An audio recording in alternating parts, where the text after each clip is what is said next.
আসসালামু আলাইকুম সুপ্রিয় শিক্ষার্থীবৃন্দ, তোমরা এই চ্যানেলটি সাবস্ক্রাইব করে দিও। আজকের ভিডিওতে আমরা নবম ও দশম শ্রেণীর গণিত বইয়ের অনুশীলনীর 9.2 অর্থাৎ ত্রিকোণমিতি নিয়ে আলোচনা করব। তো আমাদের আলোচনার বিষয় হচ্ছে আজকে 27 এবং 28 নম্বর এই দুইটা অঙ্ক, 28 এবং 29 নম্বর এই দুইটা অঙ্ক নিয়ে আলোচনা করব। আমরা দেখো প্রথম 28 নম্বর বলা আছে কি, দেখো এবিসি ত্রিভুজের দ্বিকোণ হচ্ছে এক সমকোণ 90 ডিগ্রি আর কি। তাহলে এপি হচ্ছে 5 centimetre, BC equal to 12 centimetre. তাহলে এসি এর দৈর্ঘ্য নির্ণয় করো। তাহলে ক নম্বর বলা আছে কি, সি কোণ ইকুয়াল টু থিটা হলে sin theta plus cos theta মান নির্ণয় করো। উদ্দীপকের আলোকে দেখাও যে sec square a plus cosec square a equal to sec square a into cosec square a, এটা প্রমাণ করতে হবে আমাদেরকে। তো আমরা প্রথমে ক নম্বরে চলে যাচ্ছি। ক নম্বর বলা আছে কি, এসি এর দৈর্ঘ্য নির্ণয় করতে হবে।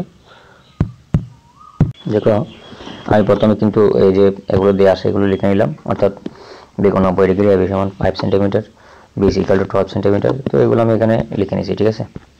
লিখে নেওয়ার পর আমাদের যেহেতু এখানে বিপরীত বাহু হচ্ছে 5 সেন্টিমিটার, সন্নিহিত বাহু 12 সেন্টিমিটার, তাহলে এসি এর দৈর্ঘ্য হচ্ছে 13 সেন্টিমিটার। এটা বের করবো আমরা এখন। দেখো কীভাবে বের করছি। এসি সমান আমরা জানি কি, অর্থাৎ অতিভুজ বের করতে হলে আমাদেরকে এই যে বিপরীত বাহু এবং সন্নিহিত বাহু এই দুইটার বর্গের যোগফল কী করতে হয়, যোগ করে বর্গ করতে। দেখা এই যে আমরা জানি অতিভুজ স্কয়ার ইকুয়াল টু কি জানি আমরা, লম্ব স্কয়ার প্লাস ভূমি স্কয়ার, ঠিক আছে।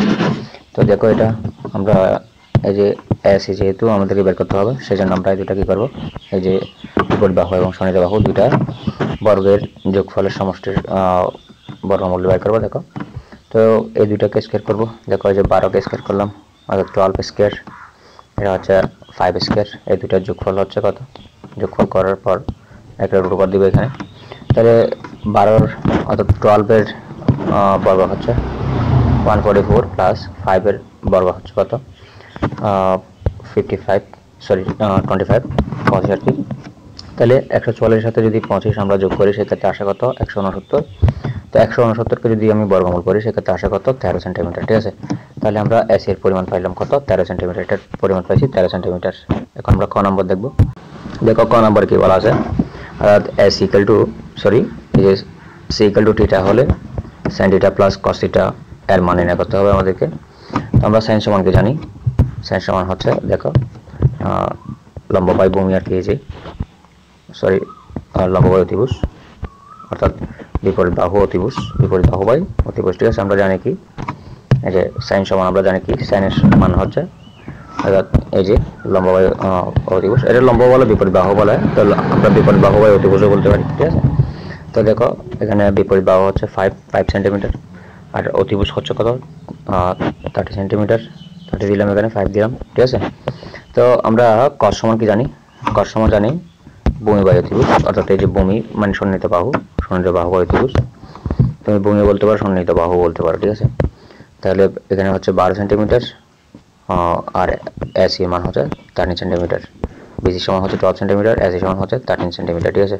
তাহলে আমরা এখন আমরা এটা লিখতে পারি, দেখো এই যে sin থিটা প্লাস cos থিটার মান বের করতে বলছে না, আমরা যেহেতু দুইটা মান পেয়ে গেছি এখন আমরা এগুলো যোগ করে দেবো, ঠিক আছে। যে sin theta plus cos theta, sin থিটার মান পাইছি কি, এখানে আমরা sin থিটার মান পাইছি 5/13, জাস্ট এখানে 5/13 নিলাম, এই যোগটা দিলাম এখানে, দেওয়ার পর এই যে cos থিটার মান পাইছি কত, cos থিটার মান পাইছি আমরা 12/13, এই যে 12/13 লিখছি যোগ দিয়ে। এখন আমরা এই দুইটা লসাগু নিব, লসাগু হচ্ছে 13, যেহেতু হরগুলো মিল আছে ভাগ করলে একই পাওয়া যায় এগুলো, তো আমরা এগুলো দিয়ে এক দিয়ে যদি এগুলোকে ভাগ যোগ করি গুণ করি সেক্ষেত্রে আসে কত, অর্থাৎ 5 প্লাস 12 হয় আর কি। তাহলে এটা যোগ করলে কত আসে 12 এবং 5 যোগ করলে আসে কত 17, অর্থাৎ 17/13 এটা হচ্ছে আমাদের নির্ণয় মান, ঠিক আছে। এখন আমরা গ নম্বর দেখব। দেখো গ নম্বরে বলা আছে কি sec square theta plus cosec square theta equal to sec square theta cosec square theta, এটা আমাদেরকে প্রমাণ করতে হবে, ঠিক আছে। তো দেখি আমরা প্রথমে আমরা ক হতে পাইছিলাম sin থিটা সমান কি পাইছিলাম 5/13 পাইছিলাম। তো আমরা sin এর উল্টা কি জানি, sin এর বিপরীত হচ্ছে অর্থাৎ 1/cosec থিটা। 1/cosec মানে কি, sin কে উল্টে দিলে যেটা হয় আর কি। তোমরা যদি 1/ দেখতে পাও তাহলে এটার উল্টা মনে করবে, ঠিক আছে। তাহলে আমরা sin থিটা সমান কি জানি, sin এর মান হচ্ছে 1/cosec থিটা, তার মানে এটা যেহেতু 1/, সেজন্য এটা 1/, করে দিব, ঠিক আছে। এটাকে যদি 1/, করে দিই সেক্ষেত্রে এটা কিন্তু উল্টে যাবে। তো আমি যদি এটা 1 দিয়ে এটাকে ভাগ করি, অর্থাৎ কোসেক থিটা বের করি সেক্ষেত্রে এটা উল্টে যাবে, এই মানটা কিন্তু উল্টে যাবে, ঠিক আছে। অর্থাৎ 5/13 এর জায়গায় 13/5 হবে। একইভাবে আমরা cos θ এর মান পাইছিলাম কত কতে, এই যে cos θ এর মান আমরা এখানে পাইছিলাম এই যে 12/13 পাইছিলাম। 12 যেহেতু 13 পাইছি, তো আমরা cos θ সমান কি জানি, cos θ সমান 1/sec θ। এই যে cos θ সমান হচ্ছে কি 1/sec θ, আর 1/sec মানে কি cos কে উল্টে দিই আর কি, cos কে উল্টে দিতে হবে, অর্থাৎ cos এর মান যা হবে এটাকে উল্টে দিলেই কিন্তু আমরা sec এর মান পাবো। তো এটা যদি 12/13 হয় তাহলে এটা sec এর মান হবে কত 13/12, ঠিক আছে। এখন আমরা বাম পক্ষটা লিখব, বাম পক্ষ কি দিয়ে আছে দেখো এখানে, এই যে বাম পক্ষ আছে কি sin θ sorry sec square θ plus cos square θ equal to, এটা হচ্ছে বাম পক্ষ। তো আমাদের ডান পক্ষটা প্রমাণ করতে হবে, তো বাম পক্ষটা আমি লিখে নিই আগে, দেখো আমাদের দেখাতে হবে এটা। তো আমি বাম পক্ষ লিখে নিলাম, দেখো এখানে এই যে sec square θ plus cos square θ এটা লিখে নিলাম। লিখে নিয়ে আমরা জাস্ট এখানে মানগুলো বসাই দেব। যে sec এর মান কত পাইছিলাম আমরা, দেখো এখানে যে sec এর মান পাইছিলাম, sec এর মান সরি sec এর মান পাইছি কত, এই sec এর মান হচ্ছে 13/12, এটা লিখে নিলাম এখানে। উপরে স্কয়ার আছে, স্কয়ারটা দিলাম, প্লাস দিলাম প্লাসের জায়গায়, এবং cosec এর মান পাইছি কত 13/5, এই যে 13/5 এখানে লিখছি। উপরে যেহেতু স্কয়ার আছে আমি স্কয়ারটাও লাগাই দিলাম, ঠিক আছে। এখন আমরা এগুলোর বর্গ করব, দেখো বর্গ করলে কিরকম হয়। আমি যদি 13 কে 13 বর্গ হচ্ছে কত, 13 বর্গ হচ্ছে 13 বর্গ হচ্ছে 169 এবং 12 বর্গ হচ্ছে 144, অর্থাৎ 13 কে 13 দ্বারা গুণ করবে, 12 কে 12 দ্বারা গুণ করবে, তাইলে এগুলি পাওয়া যাবে। বর্গ কি কোন সংখ্যাকে সেই সংখ্যা দ্বারা গুণ করা, কোন সংখ্যাকে সেই সংখ্যা দ্বারা গুণ করলে, অর্থাৎ 13 কে 13 দ্বারা গুণ করলে, 12 কে 12 দ্বারা গুণ করলে যে গুণফলটা পাওয়া যাবে ওইটা হচ্ছে ওদের বর্গ আর কি।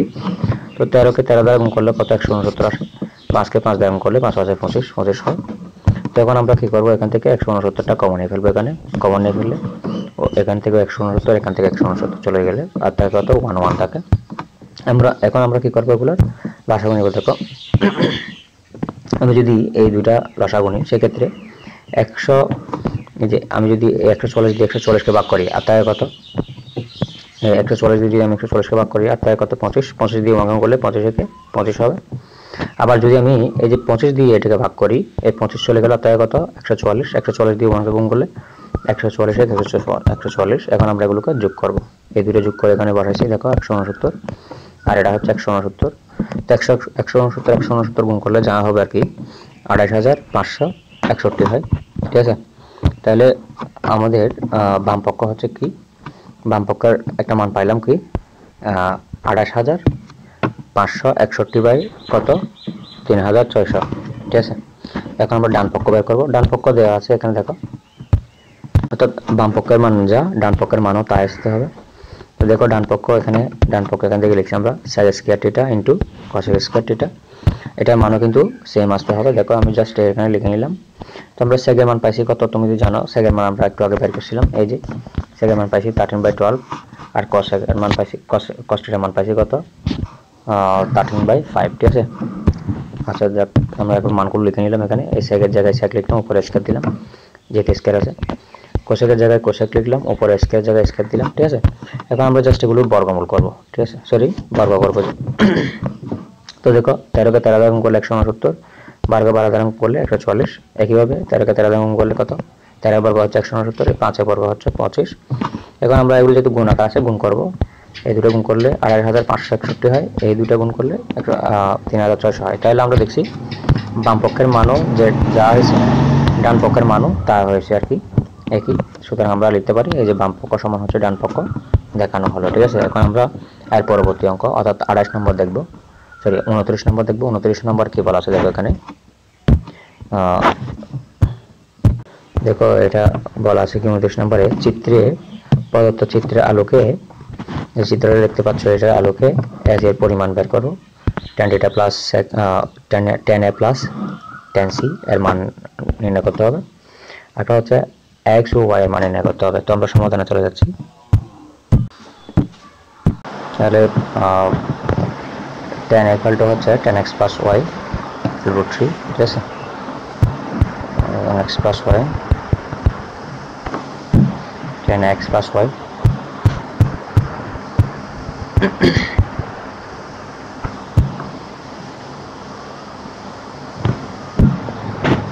তো x plus y root three মান হচ্ছে আমরা জানি tan 60 ডিগ্রি মান হচ্ছে রুট থ্রি, তাহলে এ ইকুয়াল টু 60 ডিগ্রি আর ওটা plus B equal to 60 degree হচ্ছে, এটাকে এক নম্বর দিলাম। আবার tan সি সমান যদি আমি tan সি দেবো সেক্ষেত্রে যে tan সি ইকুয়াল টু হচ্ছে tan সি অর্থাৎ এটা হচ্ছে এক্স মাইনাস ওয়াই, এটা হচ্ছে 1, দেখো 1 বাই রুট থ্রি এটা ছিল, তাহলে tan সি মান পাইছিলাম কত 1 বাই রুট থ্রি, এই যেখানে tan সি মান পাইছি 1 by root three, tan C x minus y equal to 1 by root three, আর এখানে x minus tan x minus y equal to হচ্ছে tan 30 ডিগ্রি মান হচ্ছে 1 by root three, tan 30 degree আমরা tan ভাগ করে দিলাম, অর্থাৎ x minus y equal to root three, এর 1 যোগ 2 আমরা একের সাথে 2 যোগ করব, যোগ করলে পাচ্ছে কি আমরা দেখো এর সাথে 2 যোগ করলে 2x ইকুয়াল টু হচ্ছে 90 ডিগ্রি, তাহলে x এর মান হচ্ছে কত 45 ডিগ্রি, আর বিয়োগ করলে কীরকম আসে 1 থেকে 2 বিয়োগ করবো, তাহলে 2y ইকুয়াল টু বিয়োগ করে 30 ডিগ্রি, তাহলে y মান আসা হতো 15 ডিগ্রি, নিম্নের মান হচ্ছে 45 ডিগ্রি এবং y মান হচ্ছে 50 ডিগ্রি।